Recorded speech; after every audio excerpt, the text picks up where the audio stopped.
Shalom, apa kabar? Senang sekali saya Eden menyapa Anda. Ini adalah episode ke-12 dari Solution Talk Show. Nah, hari ini ada yang spesial karena biasanya narasumber kita kan wanita. Hari ini satu-satunya di episode ke-12 ada narasumber pria, iya kan? Luar biasa. Shalom. Shalom. Kakak. Mau panggil bapak, bingung lebih baik kakak aja. Shalom kakak, apa kabar? Shalom, kabar baik. Oh, haleluya. Silahkan seperti biasanya passwordnya Solution Talk Show, namanya, memperkenalkan diri untuk semua yang lihat hari ini.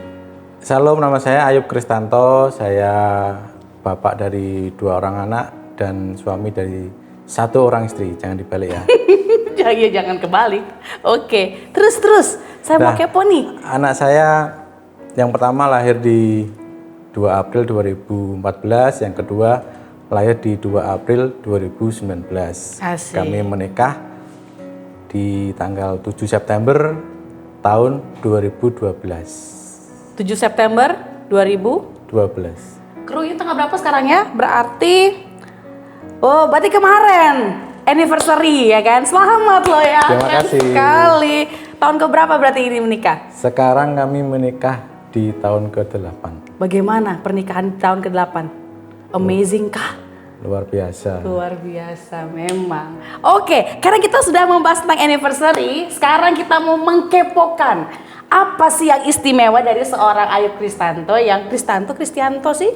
Ayub Kristanto. Kristanto, jangan sampai salah, Ayub Kristanto. Kita akan sedikit kepo tentang bagaimana kisah perjalanan hidup seorang Ayub Kristanto, kenapa sampai harus ada di meja Solution Talk Show. Silakan. Baik. Saya masuk ke Bali di tahun 2007.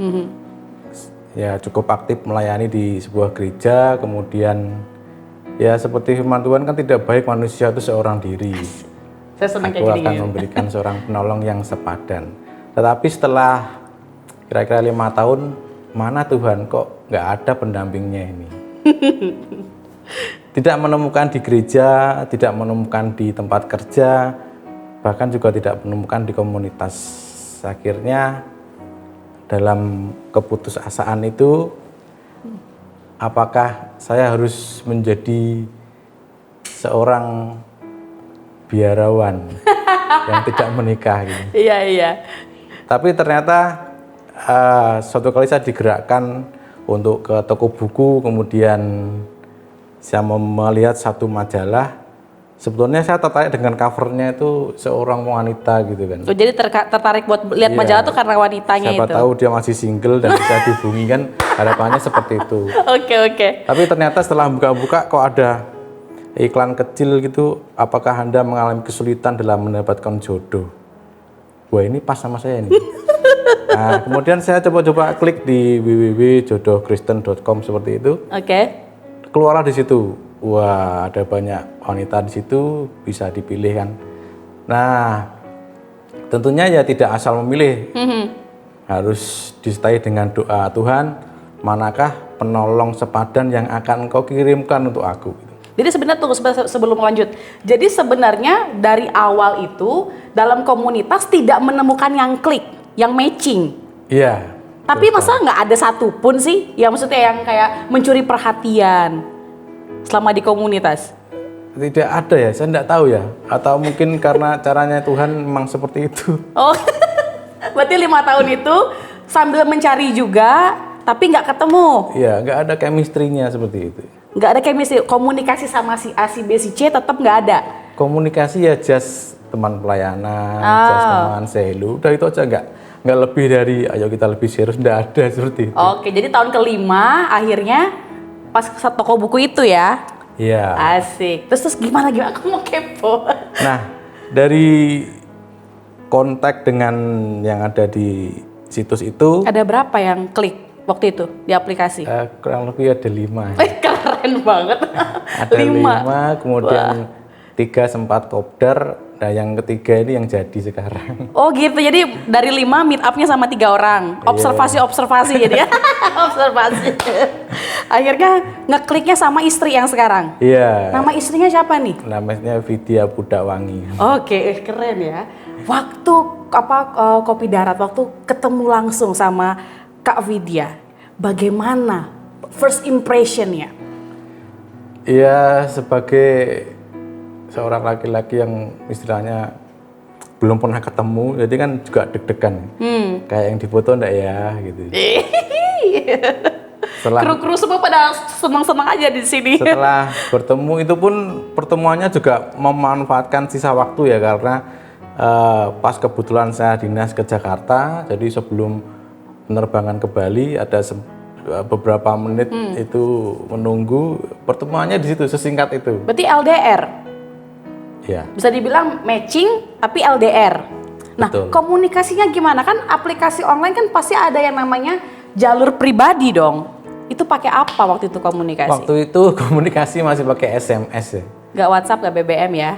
BBM waktu itu masih punyanya Sultan, jadi masih barang mahal. Jadi SMS, kemudian sesekali MMS. MMS, aku nggak nemu MMS. Oke, MMS itu yang ngirim gambar itu. Oh ya ampun, lucu sekali. Sekali ngirim Rp1.000, jadi cukup lumayan. Oh, untuk menyatakan rasa kangen mungkin pakai MMS ya? Ya, kemudian akhirnya komitmen pakai nomor telepon yang sama, jadi ada pakaiannya telepon gratis seperti itu. Oh gitu, jadi komunikasinya dari SMS, MMS sama telepon-teleponan. Ya, seperti itu. Pas meet up, durasinya juga nggak terlalu banyak. Ya, dan ketemuannya paling juga 6 bulan sekali.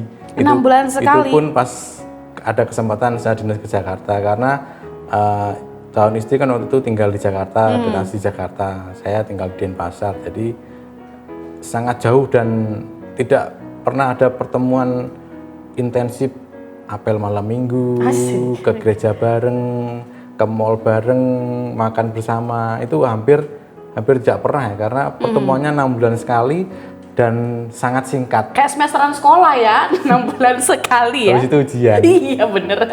Ada nggak sih halangan-halangan? Karena kan gini, ketemunya aja cuma sekedar ketemu, lalu online. Ada nggak sih tantangan-tantangan dari bangun hubungan yang versi seperti ini? Tantangannya pasti ada, karena tidak ketemu kan seolah-olah wah dia kan nggak lihat ini, jadi aku punya kesempatan untuk yang lain, untuk yang sama yang ini, sama yang itu. Tetapi karena kami sudah komitmen dari awal, ayo kalau kita serius ya berarti kita jalani gitu, apapun yang terjadi. Walaupun saya di Denpasar, dia di Jakarta, ya intinya tetap harus komitmen dan tanggung jawab. Waktu ketemu itu langsung bilang nggak, aku mau serius sama kamu? Di pertemuan pertama itu atau pertemuan berikutnya baru bilang aku mau serius sama kamu? Lucunya tuh gini, malah kita tuh tidak pernah tahu kapan jadian. Loh, nggak ada tanggal aku cepat jadi pacarmu ya, nggak ada kayak gitu gitu. Nggak ada. Luar biasa. Jadi ketemu, ngobrol-ngobrol, telepon-teleponan, terus suatu ketika dia nodong ke saya, kapan aku dilamar gitu. Langsung? Iya. Kak Vidya kan langsung gas, tanya. Iya. Kaget nggak waktu ditanya begitu? Kaget, karena waktu itu tabungan saya cuma 1,5 juta. Nah, saya bagaimana coba? Akhirnya ya. Minum. 1,5 juta. Wah keren nih. Ya, kita kan punya Bapa di surga. Iya betul. Tuhan, anakmu mau menikah ini. Dana di tabungan cuma segini. Kemudian sudah minta dilamar. Waktu itu usia berapa ya kak ya? Usia 30. Kak Vidya? Kak Vidya 25. Langsung tuh ya? Iya. Setelah beberapa bulan komunikasi itu, ada nggak durasi 1 tahun 2 tahunan? Komunikasinya kurang lebih 2 tahun. 2 tahunan? 2 tahun, tapi kan Intens. pertemuannya 6 bulan sekali. Itulah kayak ujian sekolah ya, setiap pertemuan evaluasi. Takut nggak sih? Jadi, ini kan online kayak gitu. Karena udah terlalu lama mungkin akhirnya Vidya waktu itu menegaskan kapan aku dilamar. Ya sudah, saya cari hari yang tepat. Hari yang tepat itu maksudnya di sini hari libur, sana nggak libur. Akhirnya waktu itu pas mau galungan, nah itu hari libur saya ke Jakarta. Langsung. Tapi menemui. izin sama orang tua dulu kan, restu orang tua dulu. Saya ke Semarang dulu, nyebut orang tua, kemudian orang tua saya ajak ke Jakarta. Nah, ngomong ke orang tua gimana nih? Aku mau ngelamar pacarku gitu. Ya, kalau di orang Jawa itu kan bilang dodok lawang, istilahnya ngetok pintu. Ayo saya ajak ke orang tua Si calon Wani. Oke. istri seperti itu. Waduh. Oh ya, langsung berangkat. Langsung berangkat ya. Nah, akhirnya itu bulan Januari, kemudian diputuskan menikah di bulan September. Karena waktu itu juga pas mau libur Akhir tahun. Kuningan. Oh, libur Kuningan. Jadi oke. saya memanfaatkan hari libur supaya cutinya di kantor tidak terlalu banyak. Akhirnya terjadilah meminang Meminang. Kak Vidya. Aduh, ya ampun sebentar saya memikirkan tuh bagaimana sih drama itu ada ternyata yang kayak begitu ya. Luar biasa ya. Soalnya gini, saya lihat dari semua teman-teman yang pakai online, mereka selalu bilang nggak bermanfaat deh. Soalnya aku ikut-ikut begitu juga nggak ada hasilnya. Nah, menurut kakak itu gimana? Kalau menurut saya gini, media itu kan sebagai sarana, tergantung dari kita bagaimana memanfaatkannya untuk tujuan yang baik atau untuk tujuan yang jahat seperti itu. Nah, kalau ilmu pengetahuan kemudian ada media, sudah ada fasilitas seperti itu, kenapa kita tidak manfaatkan untuk yang baik? Berarti manfaatnya, penting motivasinya juga pakai aplikasi itu ya? Betul. Dan selain itu, kita juga harus punya komitmen kan? Iya. Komitmen selain juga berdoa. Jadi ada berdoa dan berusaha. Yang penting tuh sefrekuensi kayaknya, keyakinannya harus sama. Betul. Kamu menyembah Tuhan yang sama seperti saya, itu paling penting kan Kak? Betul. Nah, apa sih yang akhirnya kakak yakin banget? Oke, terlepas dari Kak Vidya nodong, kamu kapan lamar saya? Pasti kan dalam komunikasi itu kakak punya pertimbangan-pertimbangan nih. Ya. Kok kayaknya ini bisa jadi istri saya? Ya. Bukan karena keputusasaan itu kan, kayak udah waktunya nih, udah didesak umur aku, enggak kan? Bukan karena itu kan? Bukan. Maksud poin-poin apa sih Kak? Ya. Memang ada istilah kan, tresno jalan rano sing liya. Asik. Jadi bukan seperti itu prinsip saya. Coba diterjemahkan, aku nggak ngerti. Jadi istilahnya jatuh cinta karena tidak ada yang lain. Saya tidak seperti itu. Tetap saya bawa dalam doa. Iya. Tuhan, kalau memang dia adalah jodoh saya, karena saya kerja di Denpasar, kemudian pelayanan di Denpasar, maka dia juga akan ikut saya ke Denpasar, mendukung pekerjaan saya, mendukung pelayanan saya. Tandanya itu berarti Nah, dari kelima yang tadi sudah ketemuan itu, tiga yang ketemuan itu, cuman dia yang klik gitu, dan dia yang sepakat. Bukan hanya dia sepakat, orang tuanya juga sepakat mendukung gitu. Akhirnya, berarti ini jodoh dari Tuhan. Jadi dari tiga yang diajak ngomong, mau nggak stay sama aku di Bali, kan begitu obrolannya. Kak Vidya yang akhirnya confirm. Ya. Itu yang step pertama. Ya. Tapi step-step selanjutnya memang semakin mengarahkan hati, oh ternyata dia memang dari Tuhan. Iya, betul. Dan itu lebih meyakinkan saya karena orang tuanya juga mendukung. Oh, keren. Ada slogan yang bilang begini, jodoh di tangan online. Menurut kakak bagaimana? Jodoh di tangan online. Kalau menurut saya jodoh ya di tangan saya sendiri. Karena saya yang menentukan mau berjodoh sama siapa. Memang Tuhan menyiapkan. Iya. Tetapi kan kalau jodoh di tangan Tuhan itu menurut saya cuma berlaku untuk Adam dan Hawa. Karena ketika bangun ada Hawa di sebelahnya. Iya. Tidak ada wanita lain. Iya. Kemudian Hawa juga Tuhan siapkan Hawa untuk Adam. Iya. Dan Hawa juga tidak ada pilihan lain. Cuman ada Adam. Jadi jodoh di tangan Tuhan itu hanya berlaku untuk Adam dan Hawa. Tapi di era sekarang ini kita diberikan free will, kehendak bebas untuk memilih, maka ya jodoh itu ada di tangan kita. Kita yang pilih, Tuhan yang memberkati. Betul. Keren ya kan? Jadi kalau misalnya stigma-stigma orang yang bilang online itu hanya sebuah ajang untuk mencari keuntungan diri sendiri, berarti nggak berlaku buat kakak ya? Justru dari situ kakak menemukan akhirnya. Betul sekali. Sabar, gimana sih caranya? Karena mungkin kakak bisa kasih tahu ke teman-teman pemuda-pemudi, karena banyak hal aplikasi itu tidak digunakan, ilmu pengetahuan itu malah tidak digunakan yang seharusnya digunakan, malah jadi untuk cari keuntungan diri sendiri. Nah, menurut kakak, saran-saran kakak untuk teman-teman pemuda-pemudi yang sedang dalam kondisi sendiri dan berkualitas ini gimana? Iya, seperti saya. Ya prinsipnya untuk para jomblo ya tetap berdoa dan berusaha. Berdoa meminta petunjuk dari Tuhan, siapakah jodoh yang terbaik, yang sepadan buat saya. berusaha artinya ya kita berelasi, aktif di kegiatan seperti itu. Bukan berarti harus karena sudah berdoa terus menutup diri dalam kamar, nanti tiba-tiba ada yang datang, aku jodohmu seperti itu. Wah, itu malah bikin kaget nanti. Nah, dengan berelasi, bertemu itu kan kita mengenal. Iya. Nah, dari situ kita bisa memutuskan kira-kira Dengan siapa? dengan siapa pasangan sepadan saya, seperti itu. Oke.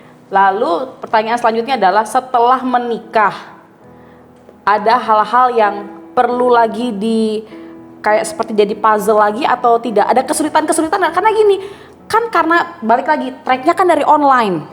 Tidak yang intens ketemu, tahu cara makannya, cara minumnya, cara jalannya. Ada penyesuaian nggak di tahun-tahun pertama menikah? Justru uniknya di sini ya, karena tidak pacaran, kemudian menikah.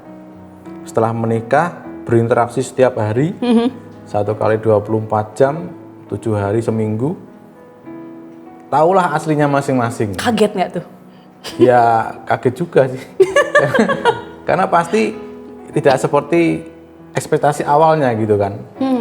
Nah, pacarannya adalah setelah menikah itu. Mulai proses penyesuaian. Kalau saya lebih suka istilah penyesuaian karena apa? Saya tidak bisa mengubah pasangan saya. Betul. Yang bisa saya harus menyesuaikan dengan pasangan saya. Dan di situ kalau ada kekurangan, itulah saya melengkapi. Begitu juga sebaliknya, kalau ada saya kekurangan, dia yang melengkapi kekurangan saya, seperti itu. Jadi perjalanannya, penyesuaiannya juga ya.